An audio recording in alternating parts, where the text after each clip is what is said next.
So we're going to look at how to set up oxy-acetylene welding, and then we're going to look at doing an outside corner weld and setting up on a magnet tacking either side. Before we set up, a quick note about safety. You'll notice that I'm all covered, so if there's any sparks, I'm all good.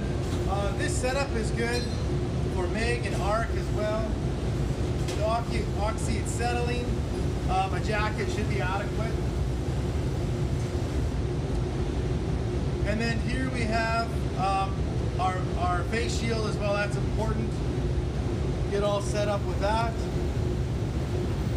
Now, just setting up our gases. We'll start off with our oxygen. We want to dial in 10 pounds oxygen.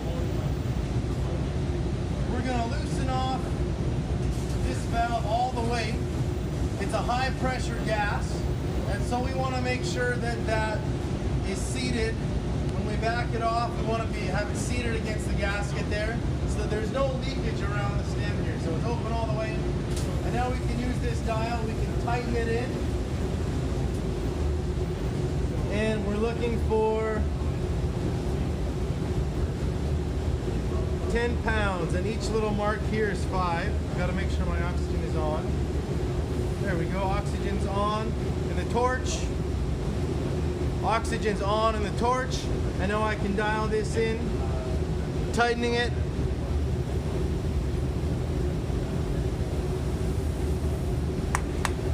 There we go.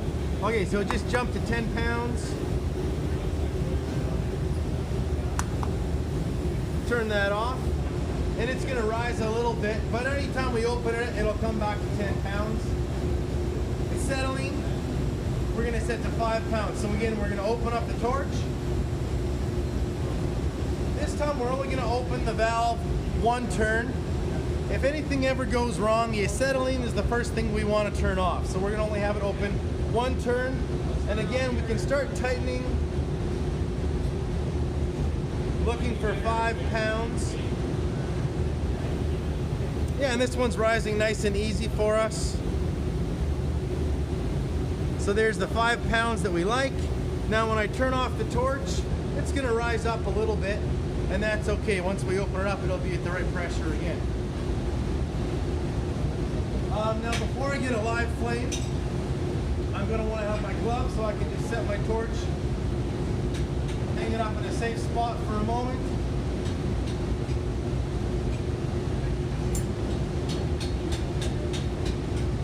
Now for setting up a corner, we want a magnet.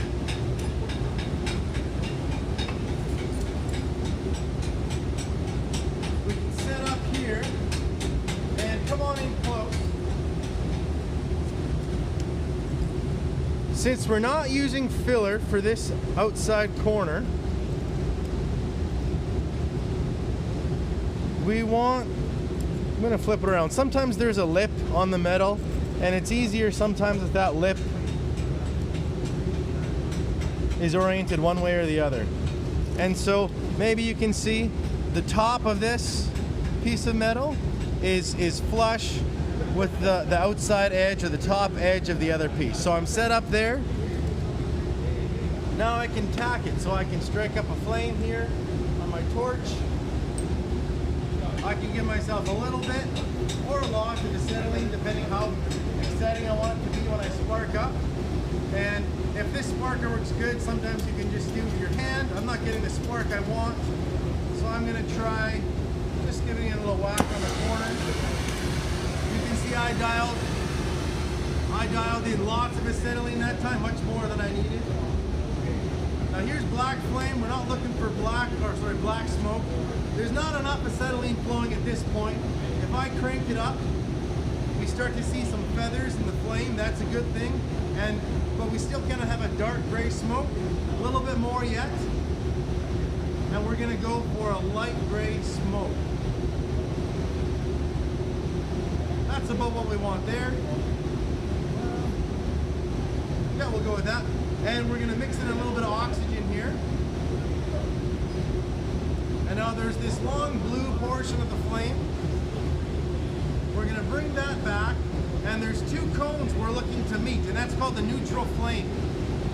So I bring these together, and so right now there was a slightly larger cone, and they both met, so this is a neutral flame. Now that I got the flame that I like, I'm ready to tack my corners. I'm going to drop the helmet down, and what I'm going to be doing, you'll see that I'm going to get a puddle, and I'm going to keep developing just until that puddle drops down enough so that I get penetration, and we can take a closer look at penetration once the weld is done.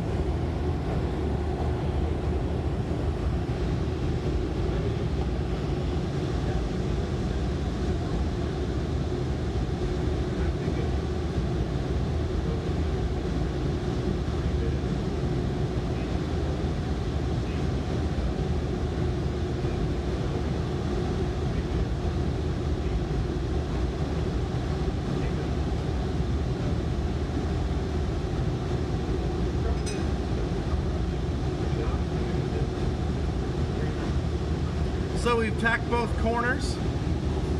There'll be some heat in the metal, so we could use pliers. The gloves would shield you at this point.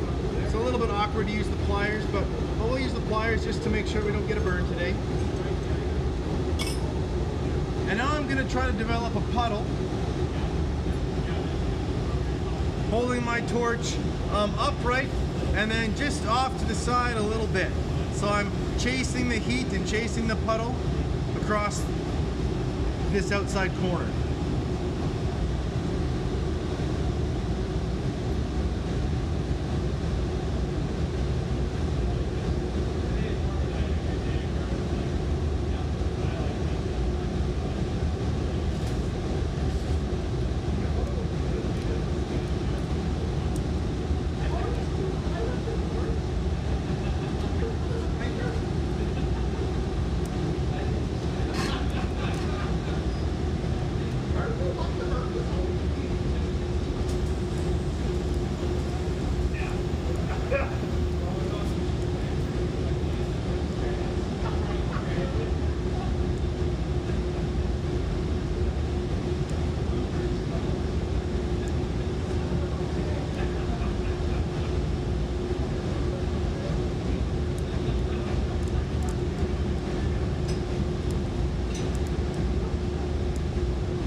Okay, so I've made it across. There's some hissing that started. Maybe that's picking up on the microphone, I'm not sure. Sometimes that's just when spatter gets on the tip. And so I can shut down. If you ever start hearing that hissing and you see that your neutral flame is split or forking, that means it's time to clean your tip. You're gonna find that if that's forked, you'll have trouble forming a nice puddle to go across there. Okay, so I'm shut down. We're gonna let this cool a little bit. I'm gonna show you how to shut down, and then we'll look. There's a curve pattern, and if you come in close once more, the reason there's these rings on there is because of the circles we were doing, and we're getting nice cooling circles across the corner as we go. If we come in close, you can maybe see at the start here, I didn't get that puddle quite big enough there, so it didn't drop down. And over here, I had too much heat. So you can see I melted right through the corner there. So there's the hole where we would have rather seen this very end of the corner look just like it did in the middle. Okay, so now we've done that. I'm gonna shut down. Acetylene, we wanna shut down first, so I'm gonna open that up just so that I can purge the hose. I'm gonna shut this down. We can see it's at 0. Now I can back this off again and that valve's closed. Shut down my torch. Again, I'm gonna open this up to purge the hose. I'm gonna close the oxygen. That one is the one that we have to turn all the way back now. Read 0. I can back this off and I can close off the torch. And that's that for that. Okay, now that we've cooled off our weld, we dunked it in the tank, we can take a closer look, and we see it's fairly even all the ways across. There's where we had too much heat at the end, so it punched through. Again, at the start here, not quite enough heat, so it's raised up a little bit if we look at it from this way. Our goal is to have it nice and even all the way across. Now if we flip it over, we can see the penetration. And with the penetration, we should see that weld all the way across. Now, right here where there's a bubble at the very end, that's where I lifted my torch off a little too fast. So that puddle wasn't shielded by the CO2 being released because of the flame. So when I cooled it off very fast, some oxygen got in there, and that would weaken the weld right there, that oxidation. Here's another example I did earlier, and you can see with this example, it looks nice and even, but it's very small across the top, and then it gets very large here. That's where it got way too hot. Now if we flip it over, there's no penetration, well, very little penetration at the start, and then no penetration across until the end. You can see it heated up and there was oxidation there. Again at this, and then one more example at the end here where oxidation is visible at the start and end of the weld, where it would have cooled off too fast after it was tacked on this side and then cooled off too fast over here as well. This is another example where there was good penetration all the way through. Again, oxidation, you can see some bubbles forming there. The start, there's no oxidation visible, and the penetration on the flip side.